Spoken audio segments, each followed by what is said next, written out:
তোমার বিয়ে হয়েছে 6 বছর হলো, তবু ডালটাও ঠিক মতো ফোটাতে পারো না। কাল রাতে ডাল নেধেছিলে নাকি হলুদ জল? হ্যাঁ মা, কাল ডালে একটু বেশি জল পড়ে গেছিল, পরের বার ঠিক করে দেব।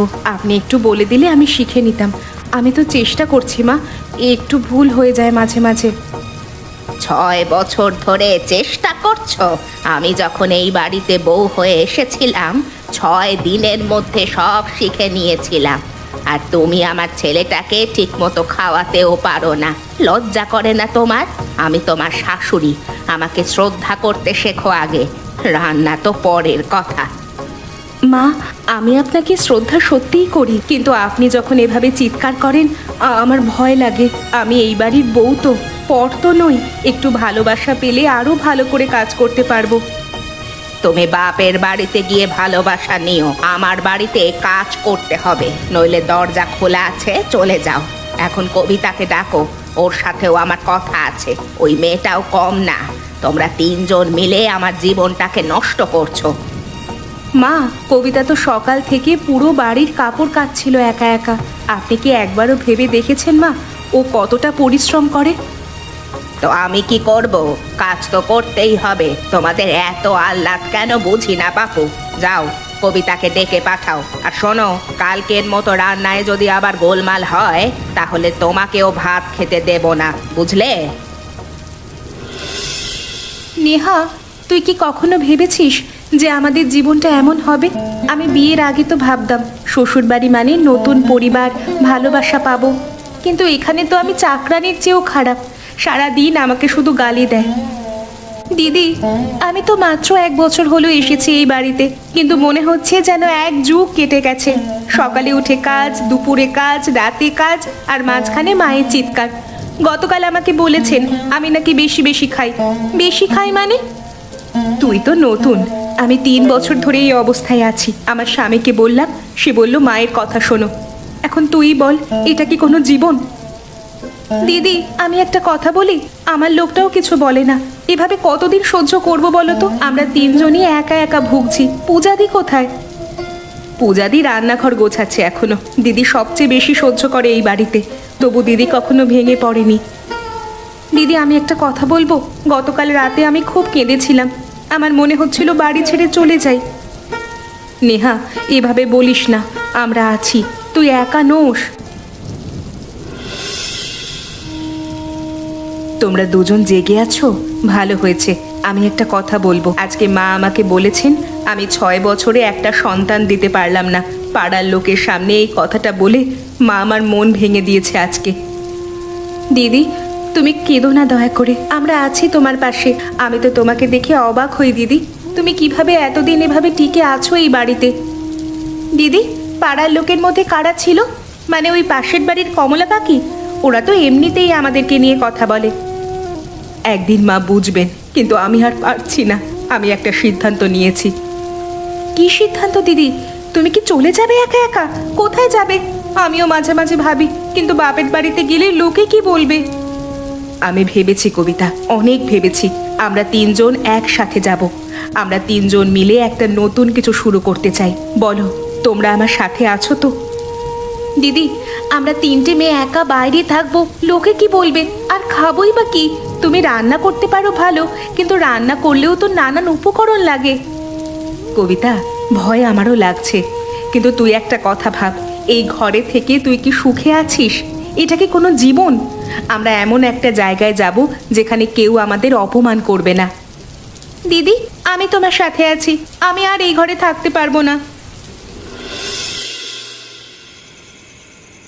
দিদি, আমার যে খুব ভয় লাগছে। আমি কখনো একা কোথাও থাকিনি। বাইরের পৃথিবী কেমন হয় আমি তা জানি না। আমরা খাবো কি, থাকবো কোথায়? যদি কেউ সাহায্য না করে তাহলে কোথায় যাব দিদি? নেহা, তোর ভয় পাওয়াটা স্বাভাবিক, আমারও ভয় লাগছে। কিন্তু একটা কথা ভাব, এই ঘরে প্রতিদিন অপমান সহ্য করে চোখের জল লুকিয়ে রাখা, এটা কি কোনো জীবন? কিন্তু দিদির লোকে কি বলবে? বলবে 3টে বউ শ্বশুরবাড়ি ছেড়ে পালিয়েছে। আমার বাবা মা কি ভাববেন? তারা তো আমাকে বলেছিলেন শ্বশুরবাড়িতে মানিয়ে নাও। তাই তো বলছি, বাবার বাড়িতে যাব না।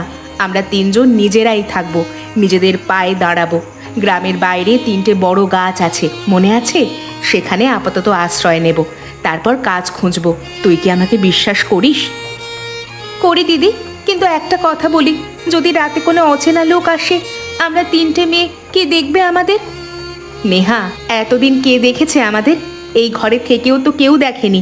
আমাদের স্বামীরা, যাদেরকে আমরা সব থেকে বেশি ভরসা করেছিলাম, তারা পর্যন্ত আমাদের দেখেনি। মা তো দেখবেনই না। তাহলে এই ঘরে থেকে লাভটা কি ছিল? ঠিক আছে দিদি, চলো।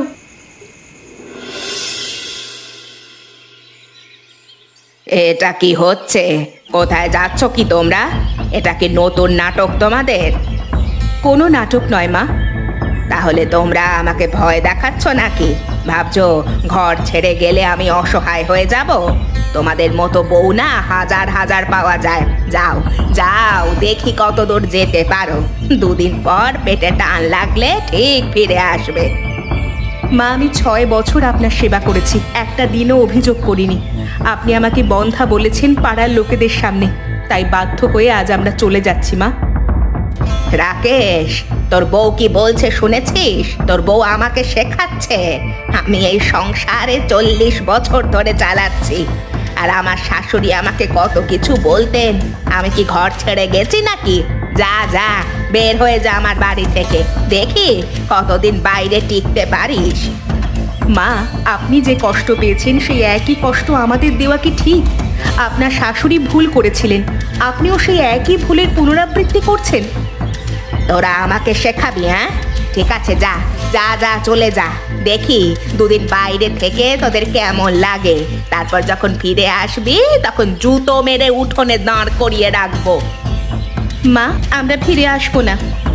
চলো কবিতা, চলো নেহা, আর কিচ্ছু বলার দরকার নেই। দিদি, আকাশটা দেখো কি সুন্দর, কত তারা।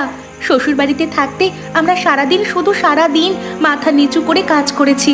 আজ প্রথমবার জীবনটা অদ্ভুত সুন্দর লাগছে দিদি। আমারও তাই লাগছে কবিতা। জানো, প্রথমবার আজকে মনে হচ্ছে আমার বুকের ভেতর থেকে যেন একটা ভারী পাথর সরে গেছে। প্রতিদিন সকালে উঠে ভয় লাগতো, আজকে আবার কি বকা খাবো। আজকে সেই ভয় আর নেই। কিন্তু দিদি, কাল থেকে কি করব? খাবার তো লাগবে, টাকা তো নেই আমাদের কাছে। নেহা বলছিল ও টিউশনি করতে পারবে, কিন্তু ছাত্র কোথায়? তুমি রান্না পারো, কিন্তু খাবার বিক্রি করতে গেলে তো উনুন লাগবে, হাঁড়ি লাগবে, মশলা লাগবে। আমাদের তো কিছুই নেই দিদি। আমরা 3 জনে একসাথে আছি, এটাই অনেক। কাল সকালে আমরা গ্রামের হাটে যাব, সেখানে কাজ খুঁজবো। আমাদের ধীরে ধীরে নিজেদের স্বাধীন সংসার হবে। কিন্তু আজকে রাতে খাবো কি? আমি দুপুর থেকে কিচ্ছু খাইনি। আমি বোঁচকায় কিছু চিড়ে আর গুড় এনেছিলাম, সেটা দিয়ে আজকে রাতটা চলে যাবে। কাল থেকে দেখা যাবে। দিদি, আজকে 17টা প্যাকেট বিক্রি হয়েছে। লোকে আমাদের মুড়ি মাখা পছন্দ করছে। বাজারের চায়ের দোকানের মালিক বলল আমাদের মুড়ি মাখা তার দোকানে রাখতে চায়। দিদি, আমরা পেরেছি। হ্যাঁ নেহা, আমরা ধীরে ধীরে পারছি। তবে এটা সবে শুরু, আমাদের আরো অনেকটা পথ যেতে হবে। কবিতা গতকাল গ্রামের দর্জির কাছ থেকে পুরনো সেলাই মেশিনটা ধার করে এনেছে। ও এখন জামা সেলাই করছে। সত্যি দিদি? আর আমিও আর বসে থাকবো না। গ্রামের স্কুলে সেই মাস্টার মশাইয়ের সাথে কথা বলেছি। উনি বললেন 3টে বাচ্চাকে পড়াতে দেবেন। আমি বলেছি পারবো। নেহা, দেখবি এভাবেই আমরা 3 জন একসাথে লড়বো, আর একদিন ঠিক জিতে যাব। দিদি, একটা কথা বলি, গতকাল রাতে আমি প্রথমবার খুব শান্তিতে ঘুমিয়েছি। আমিও রে, এখন জীবনে খুব শান্তি পাচ্ছি। দিদি, আজকে একটা কথা বলি। গতকাল বাজারে গেছিলাম কাপড় কিনতে, সেখানে সন্দীপকে দেখলাম। দূর থেকে দাঁড়িয়ে আমার দিকে তাকিয়েছিল। তারপর আমি তাকে দেখেও না দেখার ভান করলাম। 3 বছর সংসার করেছি ওর সাথে, সব ভুলে যাওয়া কি এত সহজ? সহজ নয় কবিতা, আমারও মন খারাপ হয়। কিন্তু তারপর মনে পড়ে সেই অপমানগুলো। ওরা আমাদের কিভাবে অবহেলা করেছে আর অত্যাচারের দিকে ঠেলে দিয়েছে। তুমি ঠিকই বলেছ দিদি, সম্মান ছাড়া ভালোবাসার কোনো মানে নেই। আমি বুঝতে পারছি না আমি ঠিক করছি কিনা দিদি। সেটা সময় বলবে কবিতা। এখন আমাদের কাজে মন দিতে হবে। গতকাল গ্রাম পঞ্চায়েতের দিদি এসে বলেছেন আমাদের একটা ছোট লোন দিতে পারবেন। যদি পাই তাহলে এই জায়গাটাকে পাকা দোকান বানাতে পারবো। তখন আরো বেশি খাবার বানাবো আর আরো বেশি বিক্রি হবে। লোকজন আমাদের পছন্দ করছে, আমাদের উৎসাহ দিচ্ছে কাজে। কবিতা, পূজা আমার সাথে কথা বলতে রাজি হচ্ছে না, তাই তোমার কাছে এসেছি। আমি একটা কথা বলতে চাই। আমি অনেক বড় ভুল করেছি। এখন বুঝতে পারছি তোমরা চলে আসবার পরে। রাকেশ দা, তুমি এখন এসব বুঝছো কারণ তোমার ঘরে রান্না করার, তোমাদের সেবা করার কেউ নেই, তাই মা একা সবকিছু আর সামলাতে পারছেন না। তুমি আমার কথাটা শোনো। কি শুনবো? তোমরা এখন সমস্যায় পড়ছো, তাই তোমাদের মনে পড়েছে আমাদের কথা।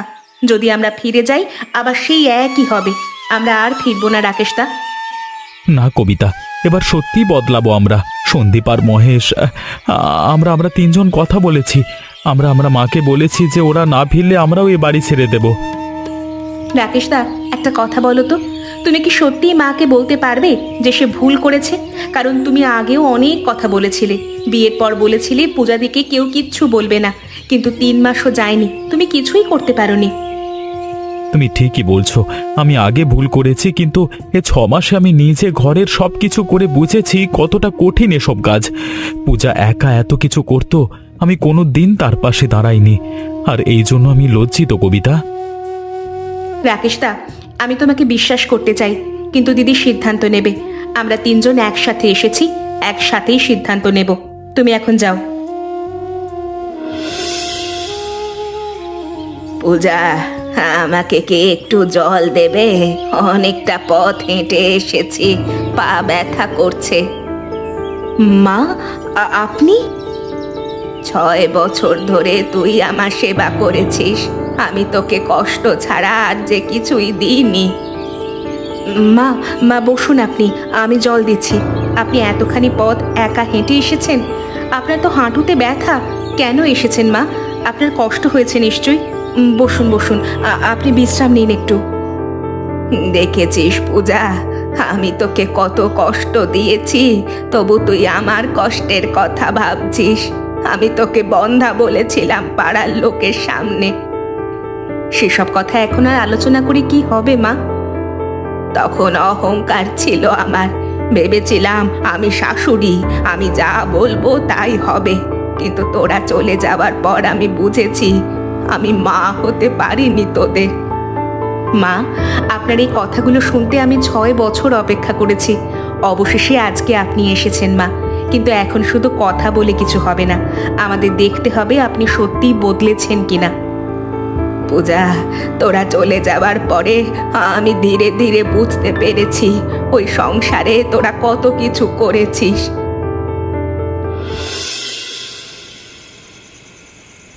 কবিতা, মা আজকে কাঁদছিলেন। 6 বছর ধরে ওই মানুষটাকে দেখেছি, কোনোদিন এত কষ্ট পাইনি, কিন্তু আমি ভয় পাচ্ছি যদি ফিরে যাই আবার সব আগের মতো হয়ে যাবে না তো? তোরা কি বলিস? দিদি, আমি একটা কথা বলি, আমরাও তো কেঁদেছি, তাতে কি কিছু বদলেছিল? দিদি, আমি অনেক ভেবেছি, আমি মনে করি আমরা ফিরে যেতে পারি, কিন্তু কিছু শর্তে। কি শর্ত? প্রথম শর্ত, আমরা কাজ করব, কিন্তু আমাদের অপমান করা যাবে না। দ্বিতীয় শর্ত, আমাদের দোকানটা চলবে, আমরা আমাদের রোজগার নিজেরা করব। তৃতীয় শর্ত, স্বামীরা আমাদের পাশে দাঁড়াবে। ঠিক আছে কবিতা, আর আমরা 3 জন একসাথে থাকব। মা যদি একজন কেউ আলাদা করতে চান, আমরা 3 জনই আবার চলে আসব, আমাদের আর কেউ আলাদা করতে পারবে না। পূজা, পূজা, তুমি ফিরে এসেছো। আমি জানি তুমি শর্ত দিয়েছো, আমি তোমাদের প্রতিটা শর্ত আমি মানব। না হলে আমরা আবার ছেড়ে চলে যাব এই বাড়ি। সেটা আর কোনো দিন হবে না, কারণ আমরা 3 জন সিদ্ধান্ত নিয়েছি, এবার থেকে যত যাই হয়ে যাক আমরা তোমাদের পাশে দাঁড়াবো। মা ভুল করলে সেটা বলবো, কিন্তু মা সত্যি বদলাচ্ছেন, এখন কারোর উপরে হুকুম না করে নিজেই সব কাজ করেন। দেখো, আমি তোমাকে ভালোবাসি, আমি তোমার ঘরের কাজ করব, কারণ এটা আমারও সংসার।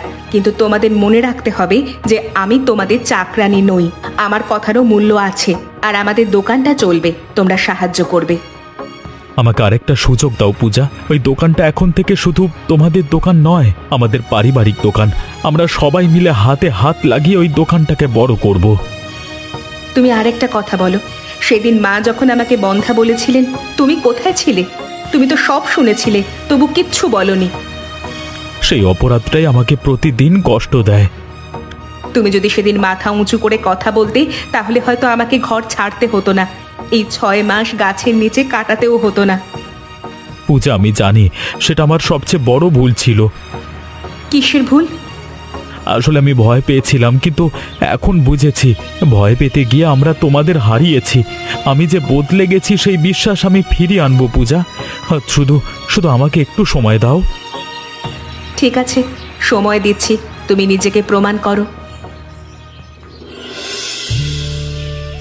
পূজা, পূজা, আজকে তোর হাতের পায়েসটা অসাধারণ হয়েছে।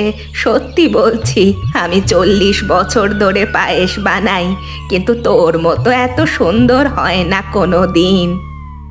তোমার বাকি বৌমারাও অনেক ভালো ভালো কাজ করছে। সেজন্যই আমি আমার বৌমাদের নিয়ে সত্যি গর্বিত। এমন বউ না যেন ওপরওয়ালা সবার ঘরেতে ঘরেতে দেয়, শুধু আমার মতো শাশুড়ি যেন আর কারোর ঘরে না দেয়। মা, আমি সারা জীবন এটাই চেয়েছিলাম যে আপনার কাছে আমরা একটু ভালোবাসা পাবো। আপনাকে অপমান করার ইচ্ছা আমাদের কোনো দিন ছিল না। আমি জানি পূজা, তুই ক্ষমা করেছিস কারণ তোদের মন অনেক বড়। আমি তোদের 3 জনকে এত কষ্ট দিয়েছি, তবু তোরা আমাকে ফিরিয়ে নিয়েছিস। আমি একটা কথা বলবো? হ্যাঁ, বলুন। আমার শাশুড়ি আমাকে যে কষ্ট দিয়েছিলেন, আমি সেটা তোদের ওপর করে ভেবেছিলাম এটাই নিয়ম, বউ মানেই অপমান সহ্য করবে। কিন্তু তোরা আমাকে শিখিয়েছিস বউ মানে তাকে সম্মান জানিয়ে বাড়িতে রাখতে হয়। মা, আমি বুঝতে পেরেছি আমাদের সংসারটা এখন আর আগের মতো নেই, বদলে গেছে। এই বদলানোটার দরকার ছিল। এখন থেকে আমরা সবাই মিলে এই বাড়ি এবং আমাদের দোকান একসাথে সামলাবো। আর একটা কথা বলি, ওই 3টা গাছের নিচে আমি গতকাল গেছিলাম। ওখানে তোদের দোকানটা এখন কত বড় হয়েছে, কিন্তু আমি ওই জায়গাটা দেখে শুধু ভেবেছি কত কষ্টই না পেয়েছিস তোরা, আর সেই অপরাধ বোধ আমি সারা জীবন বয়ে বেড়াবো। মা, যা হবার তা হয়ে গেছে, সেটা তো আর বদলানো যাবে না। কিন্তু আমরা অতীতে যে ভুলগুলো করেছি সেই ভুলগুলো আর ভবিষ্যতে করব না, এবং আমরা সবাই একসাথে মিলেমিশে হাসতে খেলতে থাকবো। আমি একটা প্রতিজ্ঞা করছি, বাকি জীবনটা আমি তোদের 3 জনের মা হয়ে কাটাবো। আর তোমরা দেখলে তো শাশুড়ি বৌমার আদর্শ সম্পর্ক কিরকম হওয়া দরকার। শাশুড়ি বৌমার মধ্যে যদি এমন সম্পর্ক না থাকে, তাহলে সংসার ভেঙে যাবে, এটাই নিয়ম।